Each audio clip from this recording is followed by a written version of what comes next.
আজকের পাঠ, আমার গয়নাগুলো কি হলো।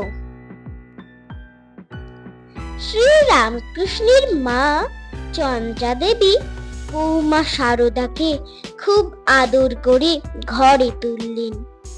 বউ ভাত হলো, আরো দু একদিন খুব আনন্দে কাটলো।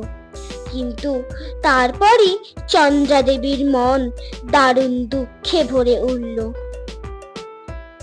কামার পুকুরেও গরিবের সংসার। তখনকার সমাজের প্রথা মতো কনের বাপকে ৩০০ টাকা পণ দিতে হয়েছিল বিয়ের জন্য।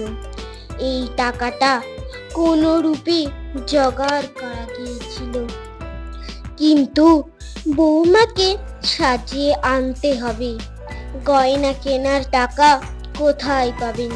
তাই লাহাবাবুদের বাড়ি থেকে ধার করে কিছু গয়না এনে তাই দিয়ে বিয়ের সময় শারদাকে সাজানো হয়েছিল।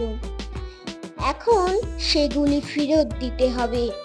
চন্দ্রা দেবীর মন ভেঙে পড়ল। ওইটুকু মেয়ের গা থেকে কোন প্রাণে আবার গয়নাগুলি খুলে নেবেন? শ্রী রামকৃষ্ণ বললেন, ভেবো না মা, আমি ঠিক খুলে দেব, ও টের পাবে না। করলেনও তাই। শারদা ঘুমিয়ে পড়বার পর এমন ভাবে তার গা থেকে গয়নাগুলি খুলে নিলেন, শারদা কিছুই বুঝতে পারল না। সকালবেলা উঠে কিন্তু বুদ্ধিমতী শারদা খোঁজ করেছিল, আমার গায়ে যে এই গয়না ছিল তা গেল কোথায়। শুনে চন্দ্রা দেবী তাকে কোলে নিয়ে কেঁদে কেঁদে বলেছিলেন, আমার ছেলে তোমাকে পরে আরো ভালো কত গয়না দেবে।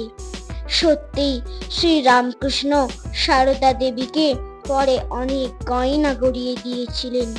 সীতা দেবীকে দেখার সময় তার হাতে যে বালা দেখেছিলেন সেই ধরনের বালাও গড়িয়ে দিয়েছিলেন। শ্রী রামকৃষ্ণ জানতেন তো, যিনি সীতা দেবী হয়ে এসেছেন তিনি এবার শারদা দেবী হয়ে এসেছেন। সেই বালা শেষ দিন পর্যন্ত শারদা দেবী হাতে পড়েছিলেন।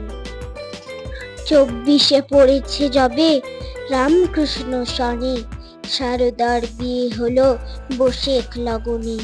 5 বছরের ক্ষণে, তাই কোলে চড়ে শারদা প্রথম গেল শ্বশুরের ঘরে।